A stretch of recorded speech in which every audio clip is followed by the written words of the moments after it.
I bet you thought the sound wasn't working. Hey, I'm joking, sorry. It's often done on my videos, so I did a mix, a trance mix. I think it was a few hours long. I just put some smaller ones together. I thought it'd be more popular. And I think in the middle, by mistake, there was like a 25-second gap. And when you're listening to it, it sounded like hours. How do people listen to this? Even that's my own work. Yeah.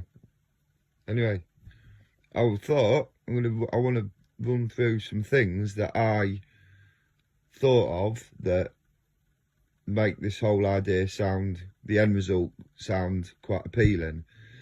Because I was thinking, I used to think of the end result, and I just think of some world like Avatar, where everything's beautiful, flying around, all different colours. I like colours, as you can see, like purples and greens and combinations and stuff like that. So I'd imagine a world like Avatar would be the utopia that we started off with and we'll end up with again. But even then, I think what I'm going to be doing, just wandering around in there with my cat and my dog, like I'd be bored. Like, and that the reason I think that is because you can't imagine what you would do, because it is a completely other world. You know, Marco Polo, he told people about another world that they were completely not only unfamiliar with, but didn't even know existed. He traded back in the day, and through his trading connections, he was in places that other people didn't even know existed, and he was able to tell them. And I think he ended up becoming famous for telling people about the customs and the scenery and the buildings and things like that, more than his trading. That was just how he found out all these things. So yeah, that's interesting. If someone could, there's potentially, you see with the Avatar connection as well, that there's potentially other worlds out there that we're not really aware of, with all customs and rules and ideas, which, like anything, if you was going to go there, anything like that would take a huge adjustment. And if you was imagining to go there tomorrow, say Avatar world, and then you've got to find out a load of new rules, it's going to be quite daunting, isn't it? Even if the prospect, if someone guarantees you, don't worry, everything's going to be absolutely cushy, you're going to love it, absolutely love it, no worries, you're still going to be like, don't want to go, aren't you? Because it's really unfamiliar. And especially me, I'm definitely a creature of habit. I like my little routines. I don't mind. So yeah, it's hard to break routine. And I think that's it. It's the fear of the unknown. You don't know what, you know, on the Bible premise, you kind of do, but you don't know what you're in for. It's still, you're given a picture, but it's not HD. It's kind of still blurred. You have to try not to fill in the gaps and have faith. Again, it comes down to faith. So the interesting things that I thought would appeal to me is, right, so I'll just run off. Animals were in subjection to humans originally. So whatever that meant, I'm guessing then insects didn't come up and bite Adam and Eve when they're enjoying a nice bit of spring water in the Garden of Eden. I'd imagine the Garden of Eden would have been like Avatar. I'd also imagine the water and any food would taste differently. It would taste amazing. They wouldn't have had chemicals mucking up their taste buds over the years. They wouldn't have got stressed and ended up smoking like me. You know, all these things. Everything was just engineered perfectly. So even just down to sitting there and drinking water, you'd be looking at a purple, green, blue, euphoric Avatar world with fairy-like animals that are half see-through, flying around, reflecting lights with their own colours. You know, things like that. And that's just like, just sat down chilling, and then you get up and do something. And all the animals are in subjection. So if you're lucky enough to find yourself like a bald eagle, or I'm bald, like an eagle from the south. If you find yourself one like me, a bald eagle, and you could fly on it. I don't see why not. If the animals are in subjection, you're all friends, you're all a team. There's no reason you can't jump on the back of an eagle and go flying around. I'd put a harness on. That's always been my criticism in these films. Like, it's one thing to jump on the back of a dragon, obviously, like, you know, Game of Thrones, or this, but they never go, right, let's just quickly, before I get all, like, spontaneous, impulsive, let's just wrap a rope around it and just make sure I've got something to hang on to. So, yeah. Completely unrealistic. And another thing, the concept of living forever, things that are hard to understand. God, I believe God allows bad things to happen and to carry on to give people enough rope to hang themselves so the true nature can be exposed. If you came out big and scary straight away, people would pretend they're okay and really be sneaky about it, and if they want to be nasty. But free will, we're not robots, we're given free will. And to do things, and he hopes we'll do right and people do wrong, and we're just going through the election process. Everything has a process because he's just and fair, just like in this world there's a judicial system and a process. It's just the same at the minute, unfortunately. The thing as well to bear in mind that apparently it says in the Bible, a day to us, I always get these wrong now. Anyway, a day to God is like 1,000 years to us.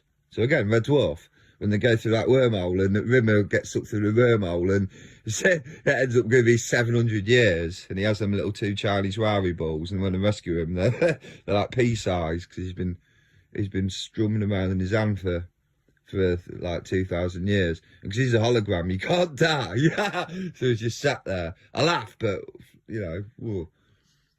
And all right, anyway, because I'm in a funny mood. And then listeners like, oh, should we, I know what we could do. We could string a line together. We could make a little trip rope. We could, like a dummy, and well, you could hit the guard and I could run out. And Crichton's like, oh, yeah, yes, we could. Or we could just use a teleporter. It's like, oh, yeah, we could just use a teleporter. Yeah, you know. I thought that was a classic Red Dwarf. Red Dwarf's funny, actually, because it has a lot of things like that. Especially that, like I said, episode I mentioned before, the good and the bad version of Red Dwarf. And I imagine everything on the first one was a bit like the Garden of Eden, everything perfect and lovely and nice and just like works, you know, and everywhere you go, it's just, everything's just nice.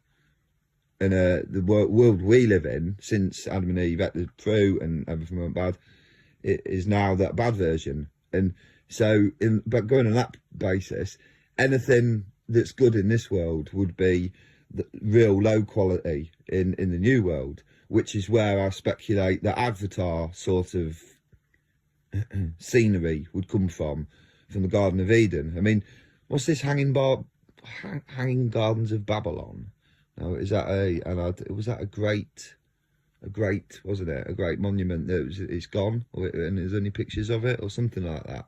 But I mean, how do I know about it? And I've never seen it, or I don't really know that much about it, but I can call it to mind. So it's obviously got fairly famous, isn't it? Why has it got famous? Well, for being a beautiful garden that's hanging off a balcony, I'm assuming. So all it is really is just grass and bricks and flowers.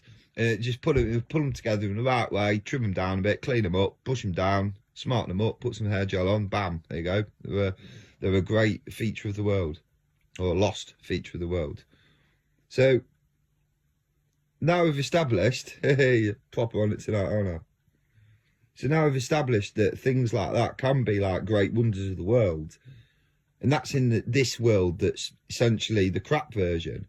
Like, we can't imagine how it would be, how it will be. And then that leads me to thinking, do you know what? All the things we can do on this earth, because we'll be perfect, so we won't make mistakes, right? So you know what that means, don't you?